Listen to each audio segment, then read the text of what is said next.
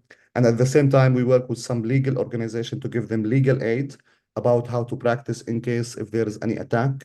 What we try to do is to spread peace, even though it sounds crazy in this situation, but still, that's our aim. We will not lose our humanity. We will not lose our goals, even though it's a very tough and horrible situation for Palestinians. But we, as humanitarian aid workers and as YMCA and YWCA, we still committed to peace. We try to spread, the good spirit and to support the people and to keep hope alive for them as much as we can. And thank you for our partners for having us here and keep supporting us. Peter always in touch with us, representing the church and trying to follow up to check up on us and to make sure that we are doing the work as we should. And I think I will stop here and open for question and answers. Thank you very much, Muhanad. Your testimony is moving, it's challenging, and it's important for us to hear it directly from you. So we're grateful for your willingness to share with us today on so many levels. The partnership of the UCC and Disciples with the Joint Advocacy Initiative through Global Ministries is a long one, and we are glad for the opportunity to support your goal for this year of 80,000 trees. Our hope for this week is small compared to the larger goal, but our goal for this week is to support 500 trees. So we encourage our members and our audience to help with that goal and to spread the word as well. We have time now for some questions and answers. I'm going to turn it over to Helen Smith to moderate that.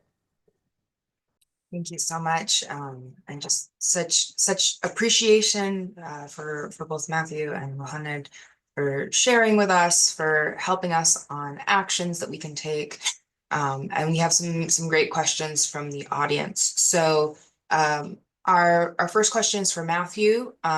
Someone is asking about outside of direct corporate stocks, what positions does UCF have in mutual funds that might be military or weapon tech heavy? Yeah, that's a good question. So our portfolio is 99% direct holding of stocks, and so we're to your point, we're able to use our screening policies across all of those positions.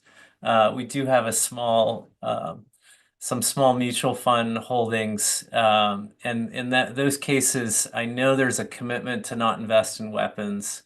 I see another question on like tech as it relates to military. So that one is certainly still being reviewed and trying to dive deeper into that piece, but we do even with the mutual fund holdings that we have, we do have expectations that those funds will uphold some of the values commitments that we have as well. Absolutely. Thank you so much. I also see a question around companies that UCF has divested from. So UCF doesn't release specific lists, but if you go to our economic one-pager, we do have a couple of sources listed there between the United Nations and AFSC, which is American Friends Service Committee. There are both trackers that you can use to figure out which stocks may or may not be complicit. And there are other ways for you to kind of see what might be a good investment based on your own personal theology and morals. And Helen, I see Ali Perry on the call. I just to share also, we are actively engaging with the UCC PIN. Palestine-Israel network on these issues. And so I think that's a kind of a helpful dialogue space for us to work on sharing with any more sort of detail. Mhm. Yeah. And there's also a question for you, Matthew, about UCC pension board investments and whether there's any overlap there or thoughts on how to address kind of that investment, since those two are a little bit separate from my understanding. Yeah. So I think what I can share is that we share with the pension board, we share the same investment team, and so any work that we're doing, while we are separate organizations, work that we're doing does have influence, and vice versa, back and forth. But I know the UCC PIN is also engaging with the pension boards, and so oh yeah, and I see a statement that was made by the pension boards there as well. And it sounds like, Peter, do you have something you wanted to share on that? I just wanted to draw attention to the fact that that the pension boards did respond immediately when the General Synod resolution was adopted in 2015. As they are governed separately from General Synod, as the questioner noted accurately, they did assert that they attempt to respond faithfully in keeping with our historic commitment to social justice. So there also is a contact email in that statement for those who have questions directly to the pension boards. Yeah. Thank you so much, Matthew.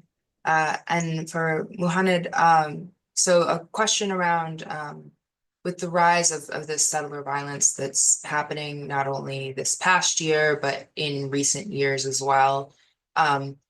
How has this impacted the farmers that you guys are working with directly? Have you seen different needs pop up, or are there other things that are newer responses? Yes, actually, there is a huge impact on the farmers that we work with. First of all, the uprooting of olive trees got higher recently.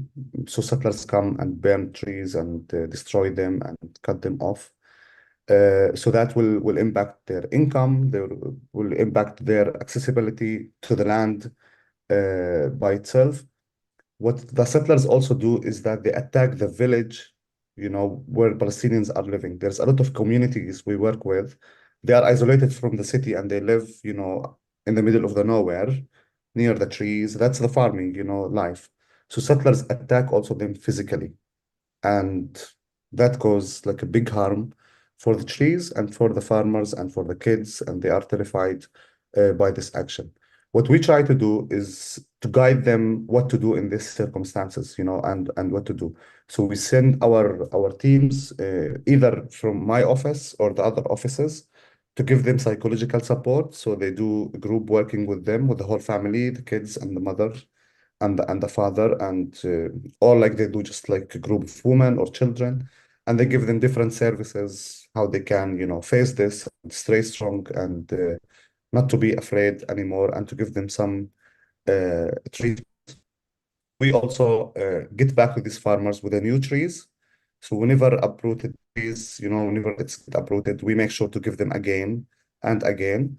And that's succeed in many places, because when the settlers witness, the resistance or like the committed from us and from the farmer to stay in his land, this will kind of stop them of keeping attacking of these lands, because they know we are, insisting to stay in the land. Of course, we document all the incidents. We gather the information, we share it with our partners and on the social media, and we get this into the news so people can know what's really happening with these farmers. But the impact is economic, psychologically, socially. People then they can't just leave the place and go. But there is something about Palestinian.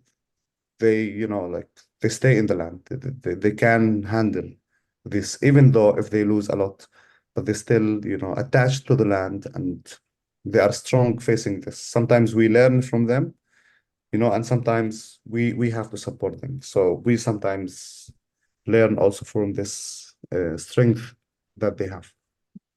Thank you. And a question around I know most of us in the US probably aren't really familiar with olive trees. Could you talk a little bit about like the life cycle? How long is like the average olive tree around? Where do you like what kind of nursery do you get it from? How often does it bear fruit? Just some of the things that we may not know that y'all have gleaned over the years. Yeah, so the olive tree was mentioned in the Bible, was mentioned in the Quran, many times. So religiously, it's a very important tree for people in the Holy Land. And culturally, also, it's very important because, as I said, the whole family gather, around the tree in the harvest in many occasions. Uh, so it's something we inherit from older people. When we buy the olive tree, we buy it about 2 years from nurseries, most of the time in the north of the West Bank because the atmosphere there is good to grow olive trees. Then we bring it to the YMCA of Bethlehem. Then from there, we start to distribute it for people. When we distribute the tree, we give a plastic tube so we can protect it. And we also give a stick, and then we give it to the farmer so they can plant it when it's 2 years. We bring it 2 years because the roots of it will be very soft, so it can adapt to the land quickly. If we get it bigger than 2 years, then most of it probably will not live because there is no water to water it, in area C where we work. So we make sure it's a very new, sapling or a small one, young one, so it can go through and adapt with the land, quickly. So olive trees in general is a source, like main source of income for a lot of Palestinians. They press the oil and they sell the oil for people and they send it abroad. Also, the olive wood, it's a very good source of income for a lot of Palestinians. There is a lot of tourists come to the Holy Land, and there's a lot of shops in Bethlehem, and there's a lot of family depend on the wood factories or business where they can do, small shapes and just sell it for the tourists. And since October 7 until today, we didn't have any tourists. So the hotels and the olive wood factories are closed and all the other shops. So a lot of people got affected by this. But the view in my head about the olive tree is that, like our resistance most of the time got to be, like among the olive trees, like in the villages, in the small areas where we throw stones, where the Israelis shoot at us. A lot of blood, went under the olive trees. So a lot of photos, for us, for the people who are being shot or injured or tortured. There is a tree and there's a Palestinian down there, bleeding or injured or shouting. Because in each corner in Palestine, there is an olive tree. So I see this tree as a witness, of our struggle. Unfortunately, now Israel is uprooting these olive trees and take it to the Israeli settlement and put it as identity for them. So they are adapting these trees. And the final thing I want to say, we have an olive tree in Bethlehem that expert from Germany came to measure like how long, and they said it's 4,500 years, so more than 4,000. Yes, it's about I think 25 meters high, and you need 20 people hand in hand to together or like to make a circle around the base of it. And this tree is sponsored or like taken care of by the government. So there is a guard that protect the tree, and there's a fence around it, and people can just go and do spiritual, practice, and take the students there to visit it. I go there, I make sure. We also give some money to the guard to make sure that he's taking care of it, and this tree is very important for us. So good 1,500, 2,000 years, like that's what's the normal, trees in our fields, 2,000. We call them Roman. It's from the Roman time or the Turkish time. That is 1,400. incredible. Thank you so Yeah. much. Welcome. Such incredible knowledge and such almost incomprehensible for those of us in the US that are not indigenous to this space and have not gotten to bear witness to anything that incredible or sentimental or so resiliently and beautifully cared for as the Palestinian people have done for the olive trees. Yeah. We've got a question that someone thinks is probably for Peter, but we'll find out who answers this one. There's a question about the UCC / Global Ministries circulating information about, I can answer this, about how churches and individuals can support a tree to contribute to the 500. So if you are signed up for Global Ministries or UCC's Justice and Peace Action Network emails, then you will have gotten an email every single day this week about how you can donate. Becca has also put the link in the chat just now. One tree is $20. We would love to get to 500 trees, but as Muhanad has just told us, the goal is much higher. So feel free to just kind of do as many as possible. If anybody wants to do church matching or any other kind of fun ideas to ensure that there are more trees and more resistance done, then that's fantastic. And special note, because obviously there's all of the logistics of banking and all of the stuff that goes into that when you're dealing with donations for country to country things. When you go to the donation page, if you'll just type into the special designation box, Keep Hope Alive, that ensures that it goes to donating these trees and to make sure that we are really supporting our partners in every way that we can. And again, a tree is $20 and our goal is 500 trees. Helen, yeah, Yes. if you just let me explain why it's important Yeah. these days, especially to donate olive trees. So the people in the West Bank, the farmers, are really like facing a very hard time, not security, no income. The situation around them is very hard. A lot of families lost their homes and a lot of families lost their cars and, lost many things around, their life. A lot of their kids or children or cousins got arrested. So the people that we work with really feels that they lived alone from this world. And I'm telling you, we also have the same feeling. Like we are stuck in this place and there is like this occupation machine just keep pushing us and putting us under the pressure, uprooting our trees, killing our children, put 600 checkpoints, so whenever you wanna move in the West Bank, you are, checked by Israeli checkpoint. There is cameras everywhere. There is fences everywhere. There is wall everywhere. So people are really tired. And what we try to do is to keep hope alive for them. So giving the tree for these farmers will just lift up, the feeling of this farmer. Yani it's important to plant. It's important to offer income. It's importantly, like the project that goes. But for me, there is a very important reason that these people will not feel that they are left alone in this crazy situation.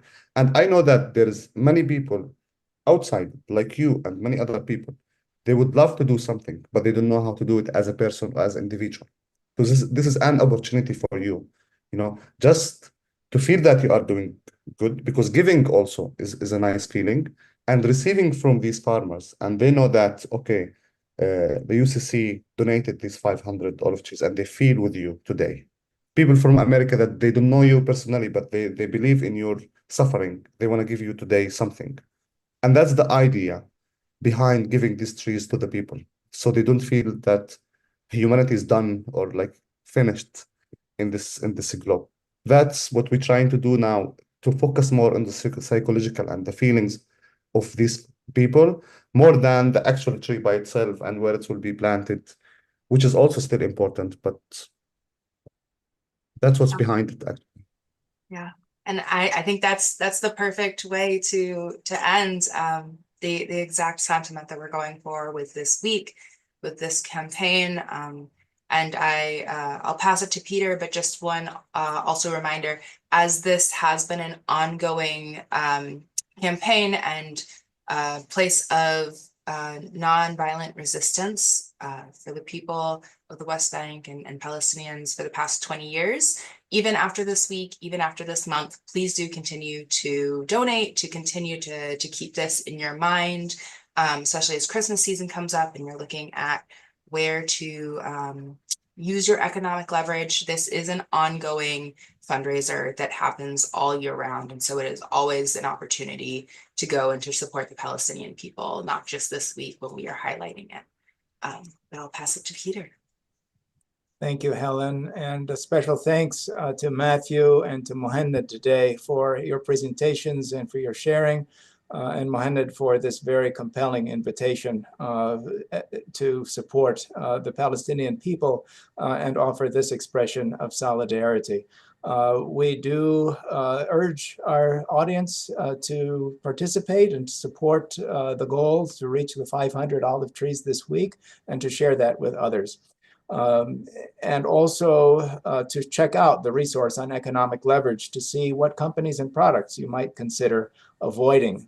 These, we've heard about 2 examples of economic leverage today. Another way is to advocate, and Matthew mentioned the importance of advocacy and public policy. So in the context of the ongoing war in the Middle East, we also encourage you to advocate with your representatives in the Senate and Congress to call on the US Congress to support 4 joint resolutions of disapproval in the Senate to block $20 billion of new arms sales to Israel, which would include F-15 fighter jets, medium-range tank ammunition, and high-explosive mortars and tactical vehicles. This is another way to engage with your economic leverage. So I want to thank all of you for joining today, and we hope to see you tomorrow for our Nurture the Soul webinar entitled Christian Zionism in Our Churches, and that starts at 3:30 Eastern Time. I want to thank you once again for your support for the Keep Hope Alive campaign as an expression of solidarity and support for our partners in the Middle East. And please visit the Keep Hope Alive homepage for more resources. Becca? And as we head out, thank you again to all of our panelists. Any of the resources that we have mentioned will be in a follow-up email. And we are also currently live streaming this to both Global Ministries and UCC YouTube channels. So you'll get the links to watch this again if you want. And if you're currently watching on YouTube, you'll find the links to all of these resources in the description of this video. So thank you all for attending. Global Ministries has a couple of upcoming webinars in addition to tomorrow's on Christian Zionism. So you can keep an eye out for Breaking the Chains, which is happening on Wednesday, November 13th and Wednesday, November 20th, looking at sexual and gender-based violence through the lens of the Thursdays in Black campaign.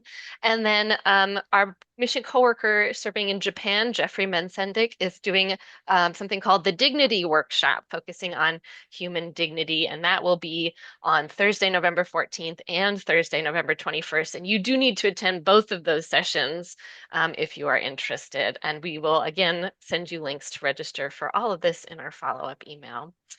Thank you all for attending and enjoy the rest of your day.